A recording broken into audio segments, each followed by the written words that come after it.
I fought for God. Who do you fight for, Exile? Hello and welcome to another Path of Exile guide, this time for the Memory Nexus introduced with the Synthesis League. As people complained that Syndicate mechanics introduced in Betrayal League were overly complicated, GGG pulled the classic Hold My Beer move and delivered an even more confusing addition to the game in the form of weird Cavas and his memories. Well, worry not, I'm here to help you make sense of this Nexus thing and reap its rewards. The first step is to perform a short series of introductory quests for Cavas to get the ball rolling. Afterwards you will meet him in each new zone or map and he will present you with the memory fragment portal. Once inside you'll have to activate a number of so-called memory stabilizers while killing monsters and at the same time avoiding the expanding blue zone. If you get caught by it before activating all the stabilizers, you will fail the objective and will be teleported outside. Since this is practically a race against time, the game designers decided that you don't have to pick up the loot as anything covered by the blue zone will be automatically gathered and then spilled out once you exit the memory fragment. Once you obtain 4 or 5 memory fragments while progressing to the mini quest chain that Cavas offers you, he will provide access to the Nexus, an area somewhat similar to the Delph mine encampment. It too has a stash, a crazy guy and a waypoint, as this seems to be the formula that the devs are using in each league.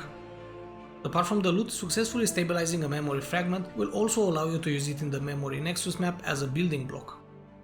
Starting from the Nexus in the center of the map, you will use the fragments obtained from Cavas to create paths to connect to the special nodes which provide great loot or bonuses to all other connected memories. You do that by selecting one of the available memory fragments and placing it in one of these outlines which indicate where you are allowed to place that particular memory. Apart from the pretty obvious requirement of having to connect to an existing bridgehead, so far it seems that the only other restriction is that the bridge cannot end in a wall. For example, you can see here that I cannot connect either of these two blocks as both the top or left side bridges would end up in a wall as the existing blocks have no connections available there.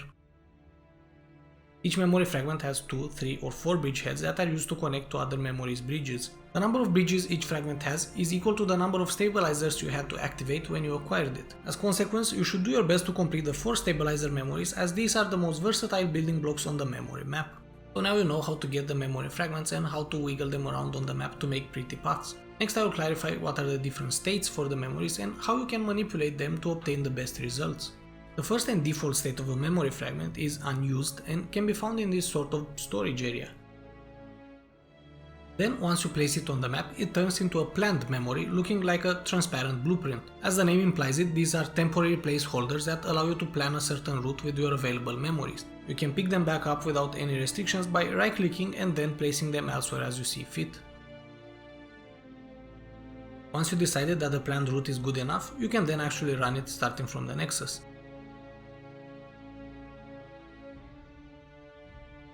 By this point you probably noticed that each memory fragment has a small number beneath it. This represents the number of times you can run through it before it decays and disappears. You use up one of these charges once you activate its memory stabilizer which connects it to other memories. When you do this for a planned memory, then it becomes committed to the map and cannot be put back into the memory storage. You can still remove it from the map by right clicking on it, but this deletes it for good. If the remaining number of charges for a memory is 2 or higher, then the memory is considered stable. The benefit is that inside a stable memory, the blue zone does not expand and you can explore as much as you want. However, remember to pick up the loot as the blue vacuum cleaner won't do that for you here. If your inventory fills up, you can use an activated stabilizer to open up a portal to the Nexus. Going back and forth through this type of portal does not consume any charges from the memory fragment.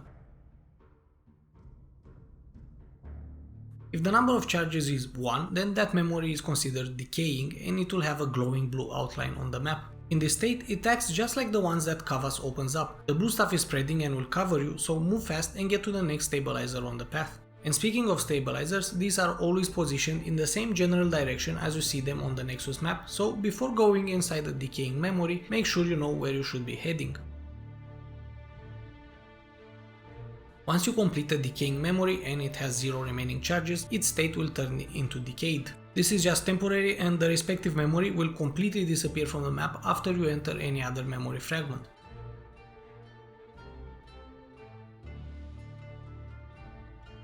As I mentioned earlier, all this pathing is necessary in order to connect and complete the special memory fragments already present on the Nexus map. These can be loot-oriented ones, spawning special chests next to a stabilizer, or they can contain one or more memory modifiers. These memory modifiers will apply a one-time buff to all the other memories which are connected to it at that point in time. It doesn't matter how far they are or if the connection goes to the Nexus, as long as there is an uninterrupted path, they will get the buff. The most important thing to note here is that as you travel through memories in order to activate the modifier node, these might actually decay if they had only one charge left when you entered them. As consequence, you need to replace them immediately after they go into decayed state. To do that, you will have to click twice on the stabilizer found at the entrance of the next memory fragment.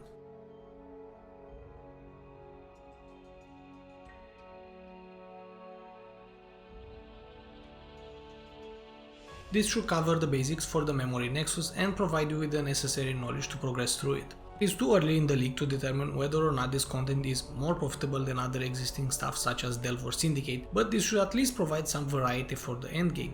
While it has some annoying bugs and certain encounters need additional tuning, the devs are working on it and I'm pretty sure they will fix most of them. It is also interesting to note that this new game framework can be very easily expanded with new types of memories and new mechanics, so I wouldn't be too hasty to judge its worth yet. Personally, I will surely explore the memory nexus some more to try and uncover additional information and tricks that I can share with you guys.